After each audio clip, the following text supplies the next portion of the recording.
안녕하세요. 인생의 지옥문에 들어갔다. 최근에 기적처럼 살아 돌아온 40대 남성입니다. 여러분은 기적을 믿으시나요? 기적은 그것을 믿는 사람들에게 일어난다 라는 말이 있는데 저는 얼마 전만 해도 이런 말을 들을 때면 혀를 끌끌 찼습니다. 왜냐고요? 기적은 여유 있고 운을 타고난 사람들이 갖는 꿈 정도로 여겼기 때문이죠. 하루 중 절반 이상의 시간을 회사에서 보내고 퇴근하면 또 뻗어서 자는 게 전부인 평범한 직장인에게 기적이라뇨. 그런데 반년 전 제가 인생 최대의 고비를 겪고 있을 때 제게도 기적이 찾아왔습니다. 그리고 그 뒤로 저는 기적을 믿게 되었는데요. 요즘같이 어려운 시기에 제 사연이 여러분들에게 희망이 되길 바라며 사연을 보냅니다. 저는 운이 없는 걸 타고났습니다. 고향 친구들에게 없을 무에 복복자를 써 운이 없다는 뜻인 무복이라고 불렸을 정도였으니까요. 제 일화는 친구들한테 유명한데 몇 개만 말해보자면 먼저 초등학교 때 원통에 모래주머니를 던져 넣으면 통 안에 적힌 선물을 받아갈 수 있는 행사를 한 적이 있었어요. 그때 운동복부터 신발, 책가방 등 여러 개의 선물이 있었는데 저는 40개의 원통에서 단 한 개뿐인 꽝을 맞춰 운동장 정 가운데서 대성통곡을 했었죠. 그것뿐이게요. 100% 당첨된다는 길거리 이벤트에서는 상품이 없어 무효를 당한 적도 있었고, 로또는 그 흔한 5천 원짜리도 당첨된 적이 없으니 세상의 부르는 제가 다 가져가는 격이었습니다. 이 정도 되니까 제 주변에서는 운도 실력이라고 하더라고요. 그런데 취업 준비를 할 때도 1차, 2차 시험까지 다 합격하고 형식상 보는 면접만 통과하면 되는 거였는데 신입 택시 기사님이 지역명을 잘못 들어서 면접에 그만 늦어버려 떨어졌죠. 이것도 과연 실력 문제일까요? 이 정도 되니 내가 정말 쓸모가 없는 놈인가라는 생각도 여러 번 들더라고요. 그래서 낯선 서울에서 치열하게 준비하던 취업도 포기하고 여자 만날 생각도 접은 채 어머니 집에서 농사를 도우며 하루하루 무의미하게 보내고 있었죠. 그런데 어느 날 그간 불운의 서러움을 한 방에 달래줄 그녀가 나타난 게 아니겠어요? 예, 영기라. 너 서울 아가씨랑 맞선 들어왔는데 이번 주말에 시간 되니? 어머니, 서울 아가씨가 나 같은 촌놈이 뭐가 좋다고 맞선을 보겠어요. 그리고 난 인생에 여자 운도 없을 거예요. 기대 마세요. 뭐시? 찰싹. 말이 끝나기 무섭게 어머니는 제 등을 후려치셨습니다. 모태 솔로인 것도 서러운데 여자 문제로 어머니께 등짝까지 맞았으니 괜히 서러워 눈물이 날 것 같았죠. 이 자식아, 네가 맨날 나는 운이 없네, 운이 없네 이러고 돌아다니니까 너한테 오려는 운도 다 달아나는 게지. 서울에 있는 네 고모가 특별히 마련한 자리야. 그리고 이번 아가씨가 네 사진 봤는데 마음에 든단다. 그러니 군말하지 말고 주말에 나가봐. 너, 너 올해까지 이 어미랑 같이 한 집에 살 생각이거든. 당장 짐 싸서 나가고. 어머니의 불호령이 내려졌습니다. 그도 그럴 게 이 나이 먹도록 여자를 만난다는 소식도 없고 여자친구를 데려온 적도 없는 저는 어머니의 유일한 근심이자 걱정이었으니까 말이에요. 두고만 볼 수 없었던 어머니께서 이번 해에는 큰 결심을 하셨는지 올해만 벌써 세 번째 맞선이었죠. 서울 아가씨에 대한 아무 정보가 없었던 저는 툴툴거리긴 했지만 내심 내가 마음에 든다고? 그럼 나도 이제 연애할 수 있는 건가?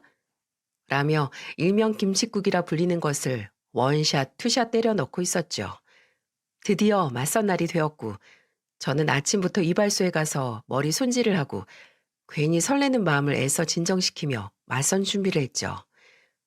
어머니가 서울 아가씨라고 부르던 맞선녀는 때마침 충청도로 출장이 잡혀 있어서 오전에는 업무를 보고 점심때인 12시쯤 절 만나기로 했었는데 이걸 가지고 우린 운명이라며 얼마나 설레발을 쳤는지 12시가 됐을 무렵 촌스러운 체크무늬 벽지로 가득 찬 커피숍에 전혀 어울리지 않는 세련된 여성분이 들어왔고 심지어 제게 걸어오고 있었어요. 김영길 씨 맞죠? 아, 네. 혹시 미영 씨? 네. 실물이 훨씬 남자답게 생기셨네요. 반가워요. 당돌하게 먼저 손을 내미는 미영 씨. 여러분도 이 미영 씨가 누군지 아시겠죠? 네. 예상하시는 대로 지금의 제 와이프입니다. 남들 보기에는 요즘 젊은 친구들이 흔히 말하는 미녀와 야수 같다고나 할까요? 부모님과 농사를 지으며 까맣게 타고 촌스러운 저와 달리 와이프는 상상 속에서 그리던 대표적인 서울 아가씨였죠. 하얀 피부에 긴 생머리, 분홍색 정장, 그리고 뾰족 구두까지 저는 와이프에게 말 그대로 첫눈에 홀딱 반해버렸답니다. 드디어 제게도 운이 따라주려나요? 와이프도 제가 싫지 않은 눈치였고요. 그렇게 저는 서울과 충청도를 오가며 1년의 연애 끝에 와이프와 결혼하게 되었습니다. 와이프와 결혼한 저는 넘치도록 기뻤지만 세상에 공짜는 없다는데 하늘이 내게 와이프를 주고 무엇을 가져갈까 하는 멍청한 생각도 가끔 들었죠. 평생을 불운으로 살다 보니 이런 식으로 습관적 쪼그라들미 생기더라고요. 하지만 걱정과는 다르게 결혼 생활은 더할 나위 없이 행복했습니다. 결혼 1년 만에 와이프를 꼭 빼닮은 예쁜 딸을 낳았고 이듬해에는 아들이 태어났죠. 그리고 그쯤 해외에 있던 제 절친 대수가 한국으로 돌아왔답니다. 대수는 중학교 때부터 성인이 된 이후까지 쭉 고향에 같이 살았던 친구이자 가족이나 다름없었습니다. 대수는 귀국하자마자 집들이 오겠다고 했고 아이들 기저귀며 옷에 장난감 등을 양손 가득 바리바리 싸왔죠.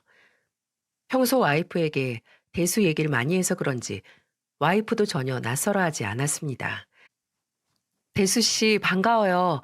남편이 대수 씨 얘기를 얼마나 많이 하던지 가끔은 제 친구 아닌가 싶을 정도로 친숙하더라니까요. 뭐 솔직히 질투도 좀 났고요. 이 사람은 저보다 대수 씨 이야기할 때 더 다정하거든요. 둘이 그렇고 그런 사이가 아닌가 걱정까지 했을 정도라니까요. 와이프의 가시돋친 말에 저는 괜히 뜨끔했습니다. 따지고 보면 와이프가 질투할 만도 했던 게 와이프에게는 연애 때 외에 편지를 써준 적이 없는데 대수와는 수시로 국제 우편을 주고받았거든요. 그리고 과거 이야기를 할 때마다 이 버릇처럼 대수랑 뭐뭐 했는데 대수랑 어딜 갔는데 라고 했으니 말이죠. 하하, 영길이 이 자식이 괜히 재수 씨 질투하라고 그랬나 봐요. 저는 언제나 재수 씨 편이니까 영길이 이 녀석이 힘들게 하면 저한테 언제든 꼭 말해요. 알겠죠? 뭐? 야, 너 나한테 힘으로 안 되는 거 모르냐? 이 자식이? 야, 넌 나한테 안 돼, 임마. 오랜만에 팔씨름 한 판 해? 대수와 이렇게 티격태격하는 게 얼마만인지. 그날 대수와 저는 5년 만에 코가 삐뚤어지도록 술을 마셨고 다음 날은 저와 함께 어머니 집으로 갔습니다. 어머니, 저 왔어요. 아니, 아니 이게 누구냐? 대수, 내 막내 아들 대수가 왔구나. 아휴, 낯선 땅에서 5년이나 있느라 고생했다. 얼른 들어오너라. 아픈 곳은 없고. 그럼요. 우리 어머니는 여전히 미인이시네. 아직도 이 동네 외모로는 어머니 따라올 사람이 없어요. 그쵸? 이게 또 이 애미 놀리느라고. 어여 들어와. 밥 먹자. 네, 어머니. 저 어머니 음식 먹고 싶어서 죽는 줄 알았잖아요. 저 오늘 2공기, 아니 3공기 먹을 거예요. 저보다 대수에게 더 친절하신 어머니. 어머니는 20년 전 대수를 처음 보자마자 본인의 막내 아들이라고 했는데요. 그 이유는 내리사랑이라고 하면 설명이 될까요?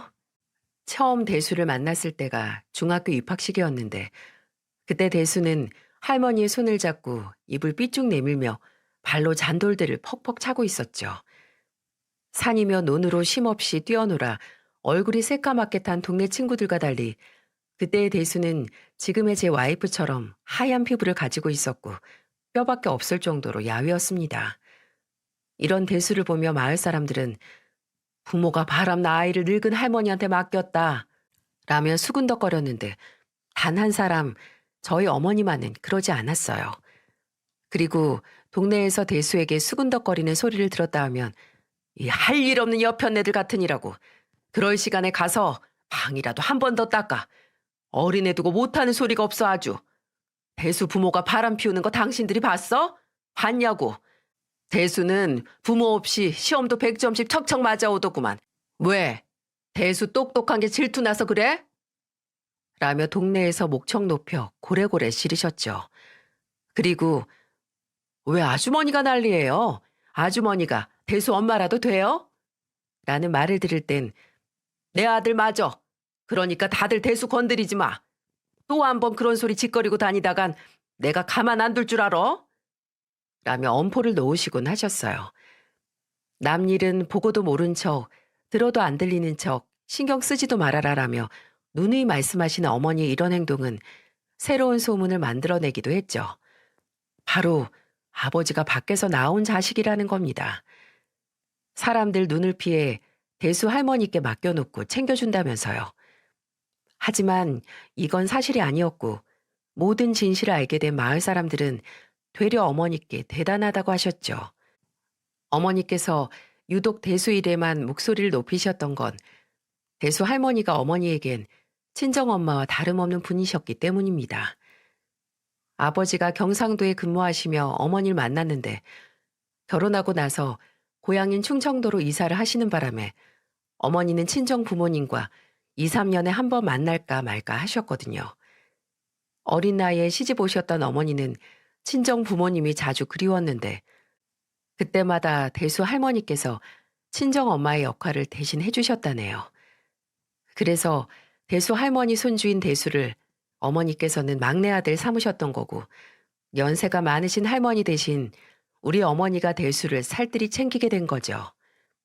어머니는 저와 형보다 대수에게 더 지극정성이셨는데 사고로 일찍 부모를 여인 대수가 늘 마음 한구석에 보이지 않는 가시처럼 어머니를 아프게 했다고 하셨습니다. 그리고 그런 어머니를 대수는 엄마 엄마 하면서 곧잘 따랐고요. 그러니 대수는 어머니의 밥을 먹고 컸다고 해도 과언이 아닐 겁니다. 그렇게 시간이 흘러 대수와 제가 고등학교에 들어가고 2년 뒤 대수 할머니께서는 돌아가셨고 그 뒤로는 우리 집으로 들어와 같이 살았죠. 아가, 너 5년 동안 굶었니? 좀 천천히 먹어라. 어머니 음식은 진짜 세상 최고예요. 대수 장가도 갔겠다. 내가 여기 들어와서 살까요? 뭐? 아서라. 저놈 장가 보내는 것도 내가 얼마나 힘들었는데 너까지 노총각으로 여기 와서 살면 이 애미 돌아가신다. 아니 어머니, 대수는 아가고 저는 저놈이에요? 너무하시네요. 엥? 너 지금 그 나이에 질투하는 게냐? 이렇게 어머니 대수랑 셋이 웃고 떠드니 대수가 한국으로 돌아온 게 조금씩 실감나는 것 같았죠. 그때 제 기분은 가족 모두 한국에 있고 이제 나는 행복한 일만 생길 거라는 근거 없는 확신이 들 정도였답니다. 예를 들면 로또 1등 같은 거 말이에요. 하루는 야 대수야, 너 내가 왜 로또 안 사는 줄 아냐? 뭐? 무불이라? 너 예전부터 별명이 무불이었잖냐? 나 이제 무불 아니야. 내가 촌에서 벗어나 서울에 있는 중소기업도 딱 합격했잖냐. 그리고 내게 이렇게 과분한 와이프도 있고 토끼 같은 자식들도 있고 부모님 건강하시고 형도 일 잘하고 있고 무엇보다 명문고 명문대 해외에서도 인정받아 일하는 너도 내 옆에 이렇게 딱 있는데 내가 왜 무불이냐? 아, 다 필요 없고 내가 로또를 안 사는 건 비밀인데 이리 와봐. 저를 의아해하며 제게 귀를 쭉 내미는 대수의 귀에다 대고 속삭였죠.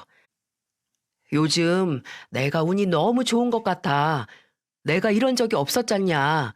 그래서 내가 지금 로또 사면 1등이 당첨될 것 같단 말이야.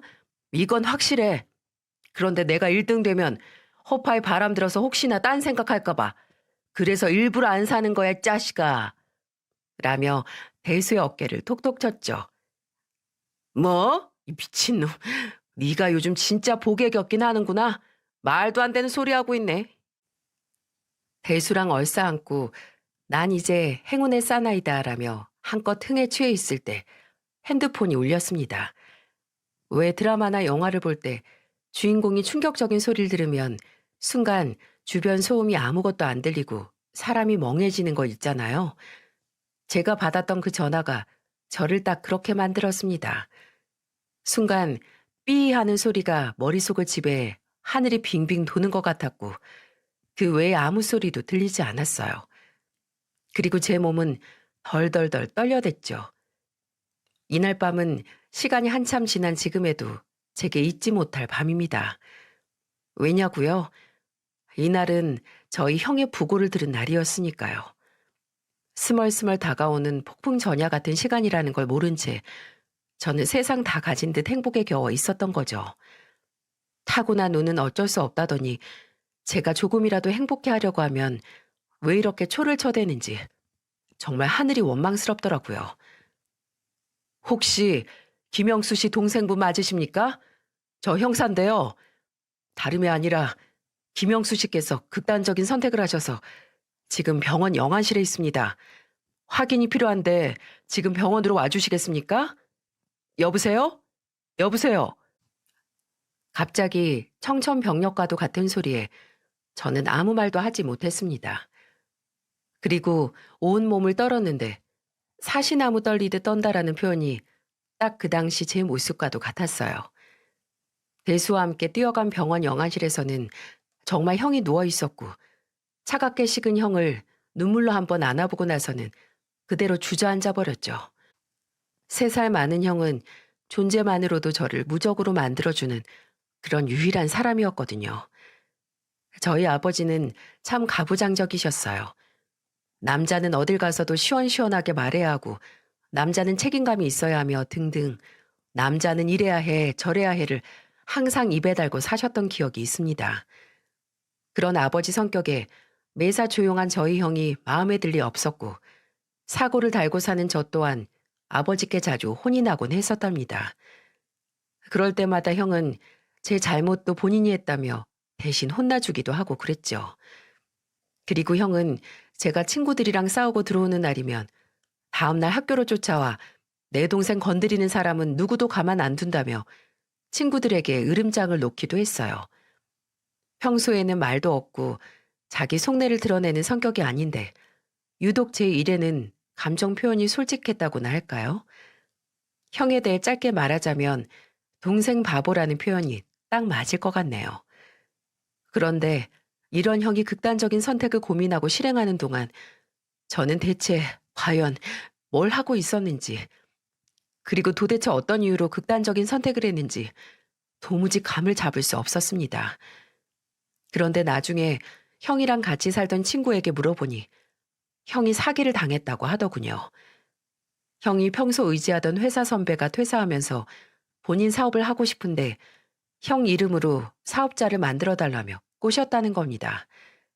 본인은 지금 신용불량자 상태라 사업자를 낼 수 없다면서 말이죠.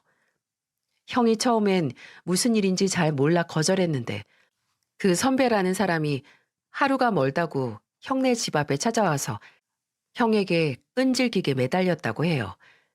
심지어 형한테 너 그렇게 사는 거 아니다. 너 촌에서 올라와 자리 못 잡을 때 도와준 게 누구냐. 은혜를 어떻게 이런 식으로 갚냐. 너처럼 못돼 먹은 놈은 내가 과장님한테 말해서 너 당장 자르라고 할 거다. 라며 협박까지 했다고 하더라고요. 형이 그렇게 시달리다 들어오면 형 친구와 술 한잔하면서 의논하곤 했는데 형 친구 말로는 형이 처음엔 대수롭지 않게 느끼다가 나중엔 겁에 질려 벌벌 떨면서 얘기하곤 했다고 했습니다.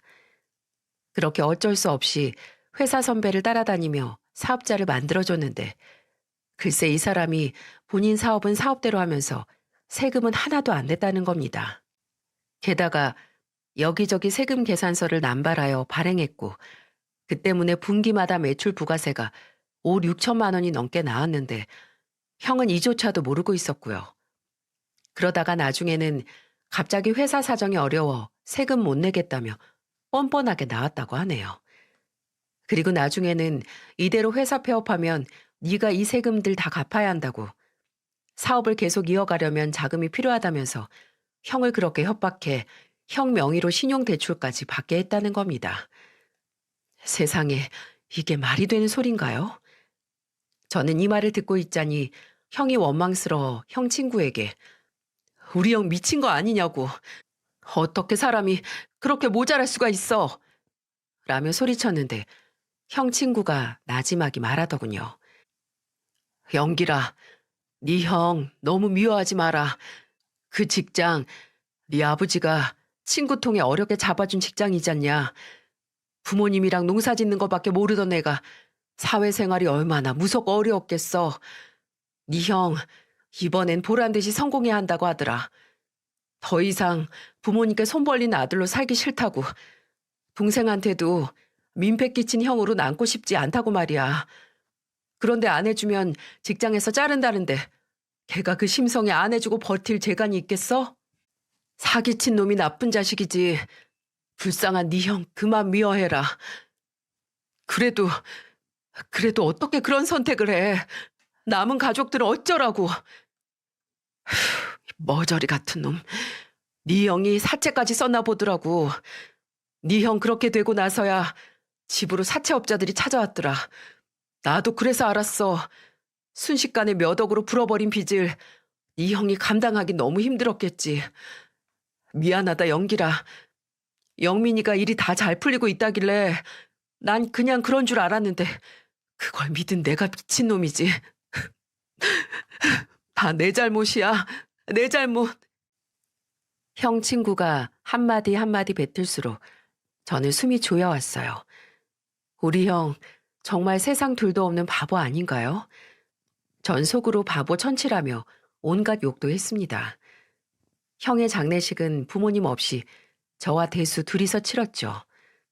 장이 치러지는 동안 아버지께서는 본인이 무리하게 직장 생활을 요구한 탓에 큰아들을 사지로 몰아넣었다며 장례식장 밖 벤치에서 연신 술만 들고 계셨습니다.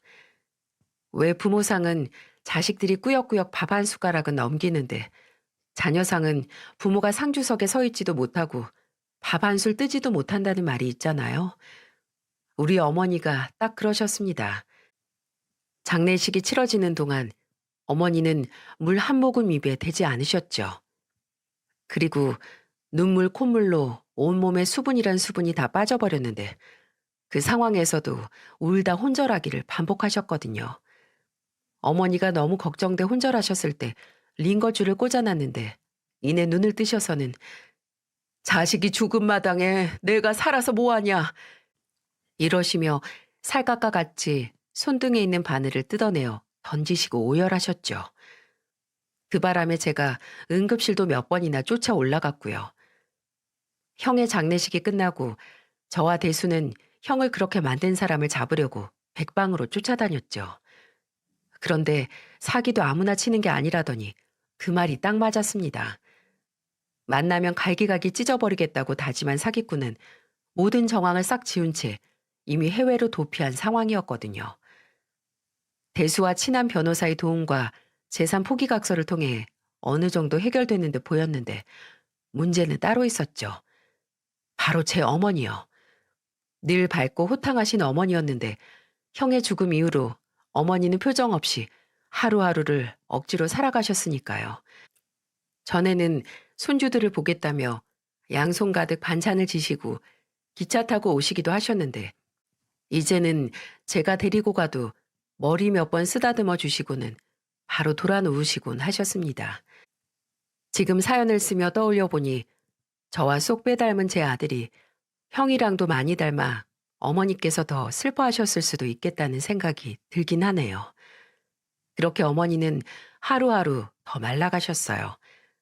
그런 어머니를 가만두고 볼 수 없다는 와이프는 틈이 날 때마다 아이들과 부모님 집에서 머물며 어머니의 수발을 들곤 했어요. 쳇바퀴처럼 돌아가는 우울하고도 우울한 일상이었지만 시간은 야속하게 정해진 시간대로 흘러가 버렸죠. 여러분, 나는 아직 헤어나오지 못한 과거에 사는데 시간만 훅 지나가 버려 내가 과거에 사는지 현실에 사는지 구분을 못한 경험 있으신가요? 제가 딱 그렇게 살았습니다. 아니, 티는 내지 않았지만 우리 가족 모두 그렇게 지냈겠죠. 서울과 충청도로 오가며 무던히 노력해주는 와이프를 보며 집에서는 티를 내지 않으려고 노력했지만 혼자 있을 때면 어김없이 형이 떠올랐거든요. 그렇게 어느새 3년이란 시간이 흘렀습니다. 아버지는 슬슬 농사일을 다시 시작하셨고 어머니도 조금은 기력을 회복하신 듯 했습니다. 대수는 사업 준비로 바빠 못 본 지 꽤 됐지만 틈틈이 저와 어머니께 연락을 했고요. 무뚝뚝한 형과 저와 다르게 대수는 어머니께 애교가 많았는데 그래서 어머니는 유독 대수와 연락하는 걸 좋아하셨죠. 어머니, 제가 못 찾아뵈서 죄송해요. 아니다, 아니야, 대수야. 이 늙은 애미 보는 게 뭐 그리 중요하다고. 사업 준비는 잘 돼 가고 어디서든 너만 잘 지내면 이 어미는 그걸로 충분하다. 저는 어머니 기운받아 항상 잘 지내고 있죠. 어머니, 이번 겨울이 칠순이시네요. 제가 지금 하는 일만 잘 되면 서울 최고급 호텔 레스토랑에서 어머니 칠순잔치 해드릴게요. 어머니가 여태껏 저 배불리 먹여주시며 키웠는데 이젠 제가 그래야죠. 그러니까 어머니 항상 몸 관리 잘하시고 지내셔야 돼요. 아셨죠? 친구분들과 어머니 좋아하는 꽃놀이도 자주 좀 다니시고요. 그래, 그래. 말만 들었는데도 이 애미 배가 빵빵하게 부르는구나. 너도 밥 잘 챙겨 먹고 다음에 올 때는 꼭 예쁜 색시 데려오고. 알겠지? 아이, 어머니도 참. 어머니만큼 예쁜 여자가 어딨다고. 그래도 어머니 명의니까 제가 꼭 예쁜 색시 데려갈게요. 또 연락드릴게요, 어머니.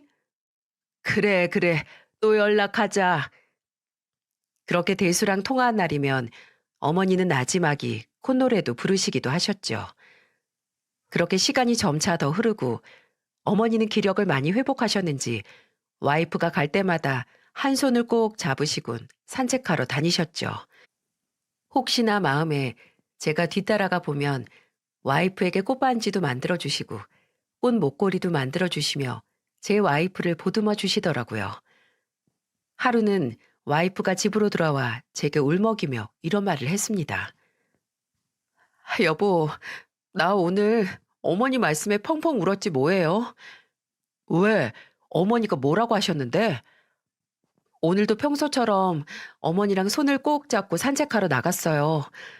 그리고 정자에 앉아서 쉬고 있는데 어머니가 갑자기 제 얼굴을 쓰다듬으시면서 아가, 세상에서 제일 예쁜 내 아가, 서울 깍쟁이 아가씨가 이렇게 예쁜 내 며느리로 와줘서 이 애미가 얼마나 고마운지 모른다. 부족한 내 아들도 사랑해주고 예쁜 손주들도 내게 보여주고 말이다. 이 애미는 지금 죽어도 여한이 없어. 그리고 그간 내 건강 챙기느라 애 많이 썼지. 다 때가 있는 건데 혹시 내가 그때가 돼서 눈을 감더라도 네 잘못이 아니니까 부디 슬퍼하지 않았으면 좋겠다. 이렇게 말씀하시는데 당장이라도 내일 떠나실 것처럼 말씀을 하시더라고요. 어머니가 그런 말씀을 하셨다고? 저는 그 순간 심장이 발밑으로 뚝 하고 떨어진 기분이 들었어요. 어머니에게 무슨 일이 생긴 건가 하고 두렵기까지 했죠. 왜 연로한 부모님께서 내가 죽거든이라는 말만 꺼내도 괜히 걱정부터 하고 보는 게 자식 마음이잖아요. 그리고 그런 제 예상은 역시 틀리지 않았죠. 다음 날 아버지께 연락이 왔습니다. 어머니께서 집 앞에 쓰러져 계셔서 급히 구급차를 불러 병원에 왔다고요. 놀란 저는 와이프와 함께 급히 병원으로 달려갔죠. 그런데 병원에서 또 한 번 청천벽력 같은 소리를 듣고야 말았어요.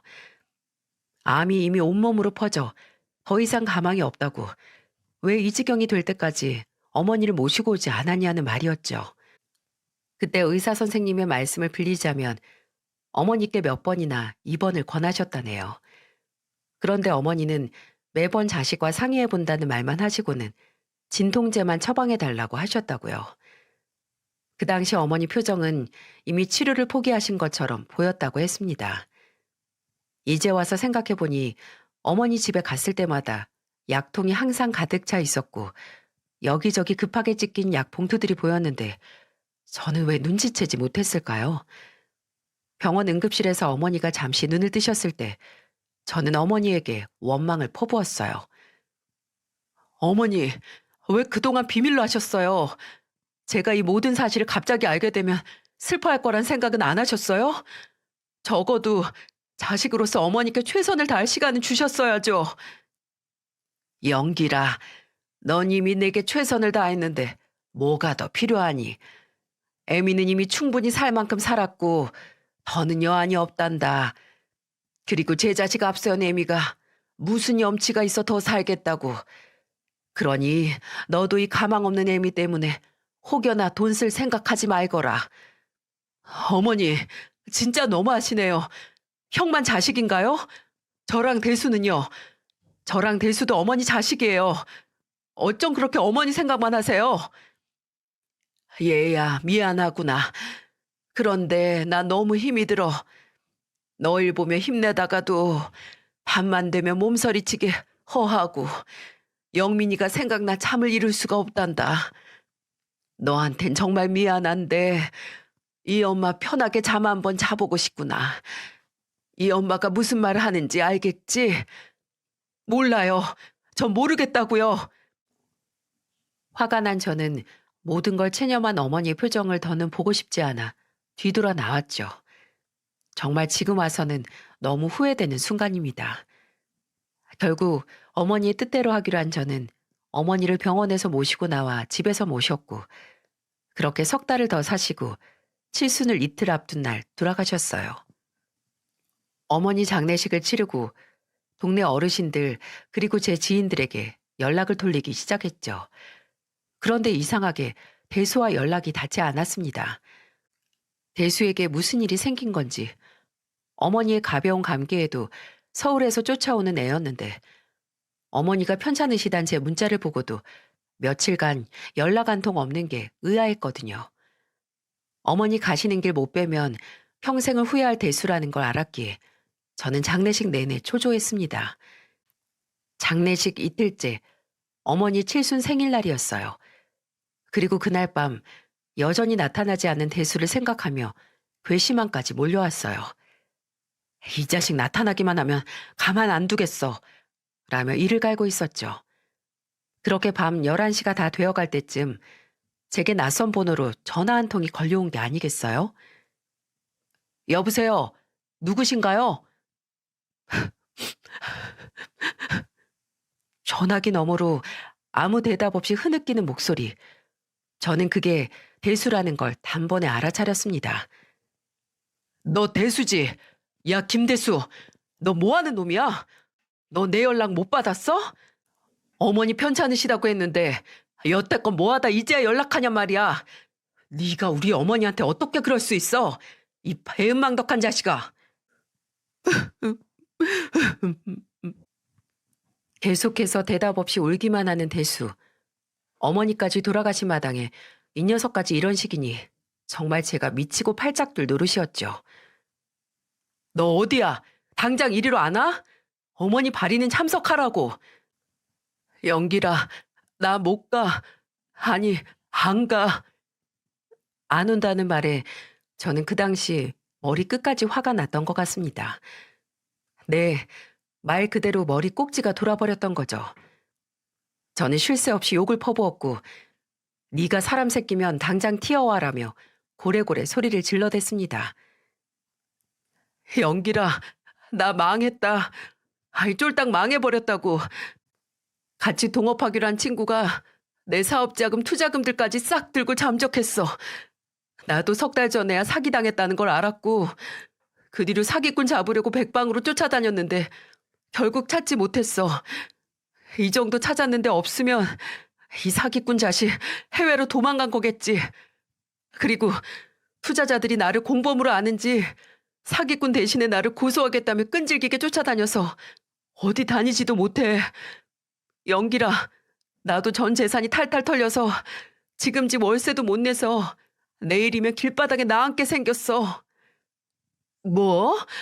왜 진작 말하지 않았어? 그럼 나한테 도움을 청했어야지. 나랑 이야기 좀 하자.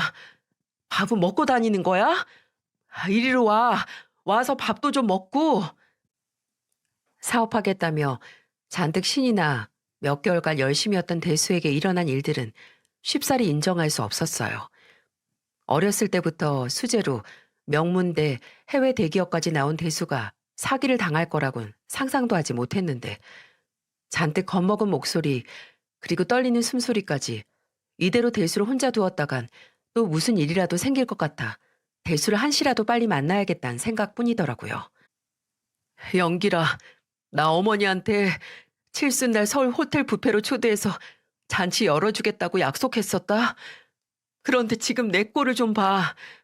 어머니가 20년 넘게 해준 밥을 여태껏 공짜로 먹었는데 어떻게 내가 어머니 마지막 가시는 길까지 조의금 한 푼 없는 빈손으로 가서 공짜로 밥을 먹겠냔 말이야. 난 사람도 아니다. 그렇지, 영길아. 어머니한테 칠순잔치 해주겠다고 그렇게 호언장담하며 발길까지 끊어놓고 정작 어머니 칠순날 그리고 장례식 날 조의금 낼 돈이 없어 이렇게 숨어있는 게 말이나 되냔 말이야. 나 같은 놈은 살 가치도 없어. 대수의 격앙된 목소리는 당장 무슨 일이라도 터질 것 같았어요. 그리고 동시에 3년 전 극단적인 선택을 했던 제 형이 떠올랐고요. 그리고 그때 전 다짐했어요.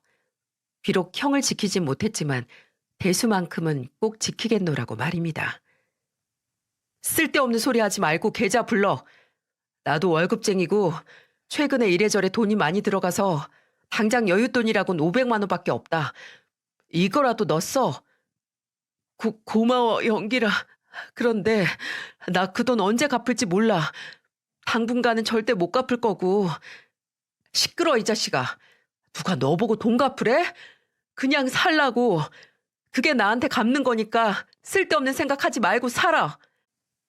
그리고 얼마 후 저는 대수를 동네 포장마차에서 만났죠. 어머니의 그간 있었던 이야기들을 들은 대수는 한바탕 울음을 터뜨렸습니다. 후에 대수는 한동안 생각하더니 두 손을 불끈 쥐며 제게 이렇게 말하더군요. 네가 도와준 덕에 월세도 냈고 아껴가며 생활도 잘하고 있어. 영길아, 나 다시 시작해보려고. 학교 교수님이었던 분이 IT 쪽으로 크게 사업을 하고 계시는데 내 이야기를 듣더니 투자해주신다고 했어. 나도 내 전공을 살려서 IT 관련 사업을 할까 하거든. 그래, 이번엔 꼭 성공할 거야. 어머니도 하늘에서 널 도와주실 거고. 맞아, 다 네 덕이야. 한동안 난 내가 참 쓸모없는 사람이라고 생각했다. 사기꾼과 공범으로 엮여 온갖 모진 욕설을 들으니까 사람이 그렇게 되더라고. 근데 아무 조건 없이 내게 턱하고 돈을 보내는 널 보면서 날 이렇게 믿어주는 사람이 있다고 생각하니까 다시 살아갈 의지가 생겼어. 너한테 받은 돈은 500만 원이었지만 내게는 그 돈이 값으로 매길 수 없는 귀한 네 믿음과도 같았으니까 말이야. 나 꼭 널 위해서라도 성공할 거야. 대수는 한다면 하는 친구였죠. 그래서 저도 제 마음을 그대로 전달했습니다. 그래, 기다리고 있을게. 난 아무 걱정 안 해. 넌 분명 크게 성공할 애거든. 고맙다. 나 아마 당분간은 엄청 바쁠 거야. 그래서 연락도 잘 못할 거고. 그러니까 나 믿고 꼭 기다려줘. 그런데 영길아, 왜 너랑만 있으면 오징어 다리도 9개가 나오냐? 어휴, 이 무복이 자식. 내가 너 꼭 유복이 만들어줘야겠다. 뭐? 이 자식이 넌 잘 나가다 꼭 이런다니까? 저는 그날 오랜만에 혀가 꼬일 정도로 술을 마셨고 대수는 그 후 연락이 되지 않았습니다. 참, 나이 앞자리가 바뀔수록 그 숫자에 맞게 시간 가는 것이 배가 된다는데 어느덧 40살도 훌쩍 넘어버린 저는 4배나 빠르게 흐르는 시간을 보내고 있었죠. 사는 게 고단해 대수 생각은 잊은 지 오래였고요. 그 사이 아버지께서는 연로하셔서 혼자 지낼 수 없게 되었고, 더는 아버지를 혼자 둘 수 없겠다며 와이프가 먼저 아버지를 모시고 살자며 제안했습니다. 저와 초등학생 애들 2명, 유치원에 다니는 늦둥이, 아버지까지 본인을 포함해 6식구를 책임질 수 있다며 함께 살자는 와이프에게 저는 더할 나위 없이 고마움을 느꼈죠. 그때마다 와이프는 제게 내가 여보 유일한 복이잖아 라고 하더군요. 그렇게 저는 곧장 아버지와 함께 살 집을 알아봤는데 의외로 손쉽게 평수가 큰 신축 빌라를 찾았습니다. 2층을 선택했는데 필로티 구조로 우리 집 바로 아래는 주차장이어서 혹시나 아이들이 뛸 경우 층간소음 문제로 이웃과 다툴 일이 없었고, 신축이라 엘리베이터도 있어서 아버지가 다니기 편했고요. 전셋값도 주변 시세 대비 저렴한 편인가 의아하긴 했는데 그 당시 집값들은 하늘 무서운지 모르고 치솟고 있었던 터라 이게 웬 행제냐 하면서 바로 계약했죠. 그런데 역시나 제게 무슨 횡재가 있겠습니까? 저는 처음 말했다시피 와이프 빼곤 운이 지지리도 없는 놈이었는데요. 이삿날 당일 같은 호수에 이삿짐 차량이 2대 나와서 기사님들끼리 싸움이 붙었거든요. 네, 맞습니다. 이중 계약이었어요. 그리고 그뿐이게요. 심지어 제가 들어가려 했던 201호에서는 웬 부부가 나와 자기들이 엊그제 새로 이사 왔는데 무슨 또 이사냐면서 길길이 날뛰는 바람에 경찰도 들이닥쳤죠. 아버지께서는 어머니와 평생을 사시던 집도 처분하셨고, 저 또한 아이들 셋에 외벌이 살림이라 넉넉하지 못해 대출을 왕창 껴서 잔금 치룬 집이었는데, 네, 말 그대로 전 망했습니다. 아주 쫄딱 망했죠. 당장 들어가서 머리 대고 누울 집도 없었고, 전셋값은 전셋값대로 날려 대출은 또 대출대로 빚이 돼버렸죠. 정말 눈앞이 깜깜했습니다. 한순간 길거리에 내쫓기게 된 저와 가족들은 급한 대로 필요한 짐만 챙기고 나머지 짐들은 이삿짐 센터에 보관했어요. 그리고 찜질방에서 며칠 지내다가 도저히 안 될 것 같아서 있는 돈 없는 돈 끌어모으고 친구들에게 빚을 져 월세 보증금을 내고 원룸 하나를 구했죠. 하지만 원룸에 6명의 가족이 사는데 집주인이 마음에 들리 있겠어요? 집주인은 수시로 아이들이 너무 시끄럽다며 항의하셨고, 점점 주눅 들어가는 아이들을 참아 볼 수가 없어 와이프가 아이들만 데리고 친정으로 들어갔습니다. 그렇게 가족이 찢어진 채 고단한 하루하루를 보낸 지도 3개월. 엎친 데 덮친 격으로 20여 년간 일한 회사 사정이 어려워져서 나이가 많은 직원들부터 정리해고를 한다는 소문이 돌기 시작했습니다. 가난이 창문으로 들어오면 사랑은 대문을 박차고 나간다 라는 속담처럼 경과한 줄 알았던 우리 집에도 조금씩 불화가 생겼고, 저도 더 이상은 버틸 재간이 없었죠. 끝이 날 것 같지 않던 불행의 길을 걷고 있던 어느 밤 누군가 현관문을 두들겼습니다. 똑똑똑. 영길아, 영길이 있니? 대수의 목소리였어요. 8년 만에 듣는 목소리지만 저는 한 번에 대수라는 걸 알았죠. 대수야, 대수 이 자식아. 내가 너무 늦었지. 미안하다. 미안하다는 말과 동시에 저를 끌어안은 대수는 엉엉 우는 제 얼굴을 본인의 어깨에 묻은 채 저를 토닥였어요. 그래, 이야기 다 듣고 왔어. 고생 많았다, 영길아. 너 찾느라고 내가 얼마나 고생했는 줄 알아? 번호는 왜 대체 바꾼 거야? 일이 좀 있어서 잘 지낸 거야? 난 보다시피 이렇게 됐어. 우선 들어가자. 아버지. 아버지 잘 지내셨어요? 저 대수예요. 힘없이 누워있는 아버지를 본 대수는 달려가 아버지를 안았고, 우리 셋은 8년간의 긴 여정들을 이야기하기 시작했어요. 그리고 대수는 제게 통장을 하나 건네며 말했죠. 현금으로 뽑아오려다가 이게 더 편할 것 같아서. 자, 2억이야. 너한테 받은 투자금 이제야 돌려준다. 너무 늦어. 미안해. 2억이라뇨? 저는 순간 눈이 동그래져 한동안 말없이 대수를 쳐다봤습니다. 그리고 돌연 정신이 들었을 때 이 돈은 받을 수 없다는 판단이 섰죠. 아니야. 나 이 돈 못 받아, 대수야. 그리고 내가 그때 너한테 준 건 500만 원 뿐이었는데 2억이라니. 난 절대 받을 수 없어. 이건 넣어둬.